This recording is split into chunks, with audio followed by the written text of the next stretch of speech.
আকাশবাণী খবর পড়ছি প্রিয়া বিশ্বকর্মা। প্রথমে বিশেষ বিশেষ খবর। লোকসভা নির্বাচনে দ্বিতীয় দফার প্রচারাভিযান শেষ হচ্ছে আগামীকাল। সব দলের তারকা প্রচারকরা শেষ মুহূর্তে ভোটারদের মন জয়ে ব্যস্ত। রাষ্ট্রপতি আজ দুদিনের সফরে উত্তরাখণ্ড যাচ্ছেন।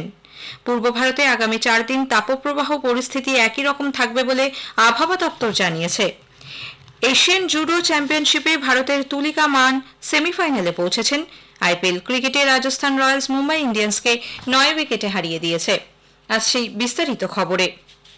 লোকসভা নির্বাচনে দ্বিতীয় দফার প্রচারাভিযান শেষ হচ্ছে আগামীকাল। সব দলের তারকা প্রচারকরা শেষ মুহূর্তে ভোটারদের মন জয়ে মরিয়া চেষ্টা চালাচ্ছেন। আগামী শুক্রবার দ্বিতীয় দফার নির্বাচনে কেরালার 20টি আসনের সবকটিতে, কর্ণাটকে 14, রাজস্থানে 13, উত্তরপ্রদেশ ও মহারাষ্ট্রে 8টি করে, মধ্যপ্রদেশে 7, আসাম ও বিহারের 5টি করে, পশ্চিমবঙ্গ ও ছত্তিশগড়ে 3টি করে এবং ত্রিপুরা ও জম্মু কাশ্মীরের 1টি করে আসনে ভোট নেওয়া হবে। বিজেপির সর্বভারতীয় সভাপতি জগৎ প্রকাশ নাড্ডা আজ মধ্যপ্রদেশের টিকমগড়, রেওয়া এবং সাতনা জেলা সফর করবেন। আগামীকাল সে রাজ্যে নির্বাচনী প্রচারে যাবেন প্রবীণ বিজেপি নেতা প্রধানমন্ত্রী নরেন্দ্র মোদী। এদিকে প্রদেশ কংগ্রেস সভাপতি জিতু পাটোয়ারি, প্রাক্তন কেন্দ্রীয় মন্ত্রী অরুণ যাদব এবং রাজ্যসভার সাংসদ বিবেক তানখা রায়সেন ও নর্মদাপুরমে দলীয় প্রার্থীর সমর্থনে একাধিক জনসভা করবেন। প্রবীণ বিজেপি নেতা কেন্দ্রীয় স্বরাষ্ট্রমন্ত্রী অমিত শাহ আজ অপরাহ্নে মহারাষ্ট্রের আকোলায় দলীয় প্রার্থীর সমর্থনে জনসভা করবেন।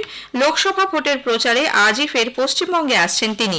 প্রথমে মালদা দক্ষিণ লোকসভায় দলীয় প্রার্থীর সমর্থনে একটি রোড শো করবেন। এরপরে রায়গঞ্জে কেন্দ্রীয় স্বরাষ্ট্রমন্ত্রীর একটি জনসভা করার কথা।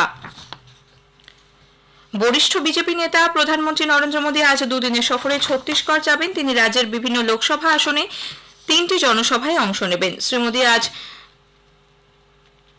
জাঞ্জগির চম্পা লোকসভা আসনের শাক্তিতে ও মহাসমুন্ড আসনে ধামতাড়িতে 2টি নির্বাচনী প্রচারে যোগ দেবেন। আগামীকাল সুরগুজা লোকসভা আসনে অম্বিকাপুরে জনসভায় বক্তব্য রাখবেন তিনি। কংগ্রেস আরও 7 জন প্রার্থীর একটি তালিকা প্রকাশ করেছে। এই তালিকায় বিহারের 5 জন ও পাঞ্জাবের 2 জন প্রার্থীর নাম রয়েছে। বিহারের সাসারাম কেন্দ্র থেকে মনোজ কুমার ও মুজফ্ফরপুর লোকসভা কেন্দ্র থেকে অজয় নিষাদ প্রতিদ্বন্দ্বিতা করবেন। অন্যদিকে পাঞ্জাবের হোশিয়ারপুর থেকে যামিনী গোমার ও ফরিদকোট আসন থেকে অমরজিৎ কৌর শাহকে নির্বাচনে দাঁড় করানো হয়েছে।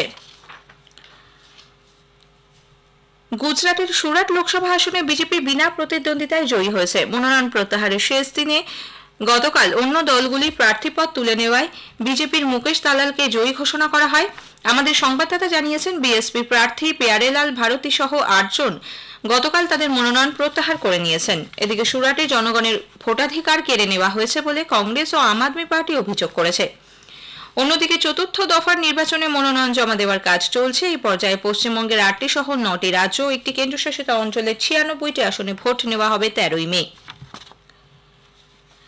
রাজস্থানে একটি নির্বাচনী জনসভায় প্রবীণ বিজেপি নেতা প্রধানমন্ত্রী নরেন্দ্র মোদীর একটি নির্দিষ্ট সম্প্রদায়ের বিরুদ্ধে কথিত মন্তব্যের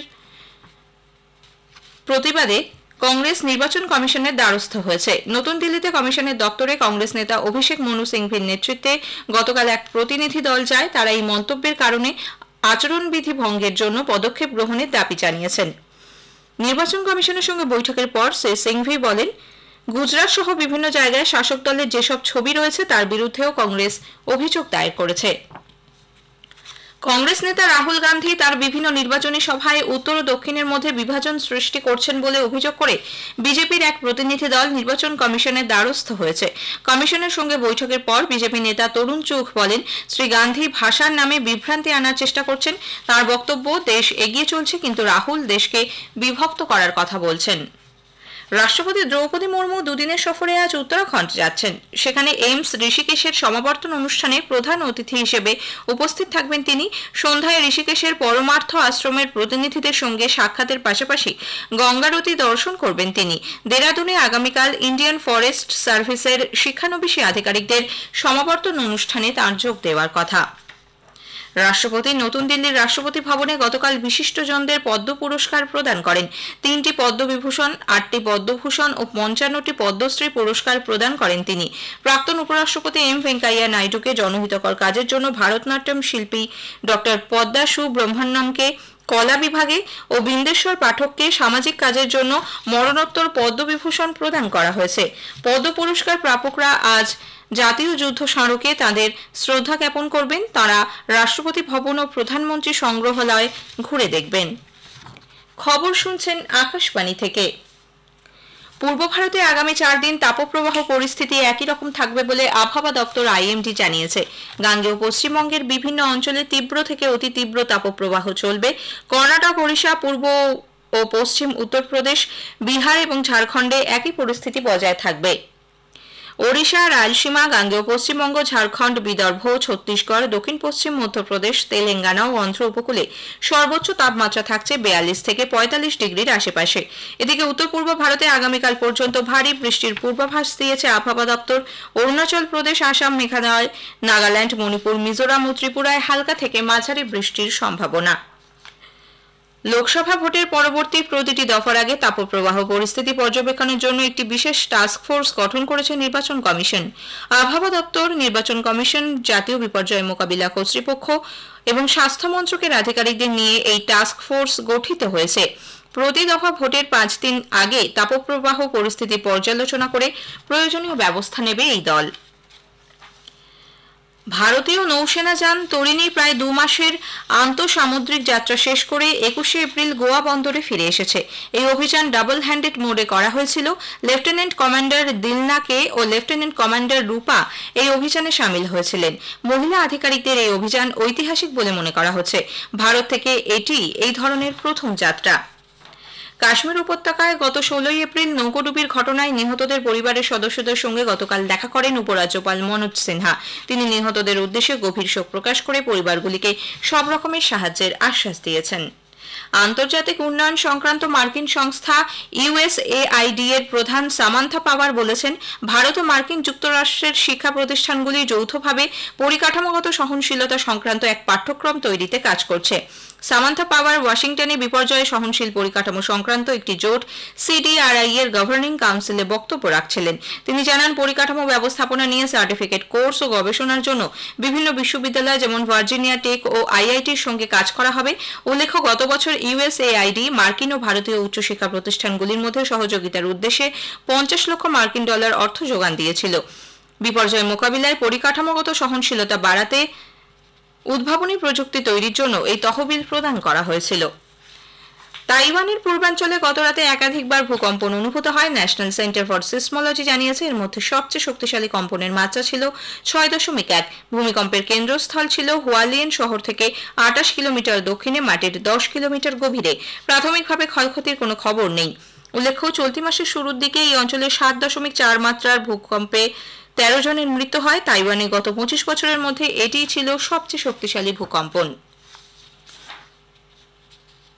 দেশজুড়ে আজ চিরাচরিত ধর্মীয় উৎসাহ উদ্দীপনায় হনুমান জয়ন্তী পালিত হচ্ছে। এই উপলক্ষে হনুমান মন্দিরগুলি আলোর মালায় সাজিয়ে তোলা হয়েছে। চৈত্র পূর্ণিমা তিথিতে পালিত হচ্ছে হনুমান জয়ন্তী। সমস্ত মন্দিরে এদিন বিশেষ পূজার আয়োজন করা হয়েছে।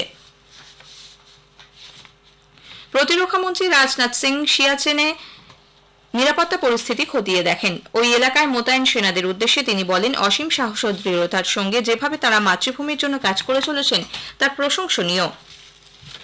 চীনের হংকংয়ে এশিয়ান জুডো চ্যাম্পিয়নশিপে ভারতের তুলিকা মান সেমিফাইনালে পৌঁছেছেন। মহিলাদের 78 কেজি বিভাগের কোয়ার্টার ফাইনালে বর্তমান এশিয়ার চ্যাম্পিয়ন দক্ষিণ কোরিয়ার কিম হায়ুনকে পরাজিত করেন তিনি। জয়পুরের সোয়াই মান সিং স্টেডিয়ামে গতরাতে আইপিএল ক্রিকেটে রাজস্থান রয়্যালস 9 উইকেটে মুম্বাই ইন্ডিয়ান্সকে হারিয়ে দিয়েছে। টসে জিতে প্রথমে ব্যাট করে মুম্বাই 20 ওভারে 9 উইকেটে 179 রান তোলে।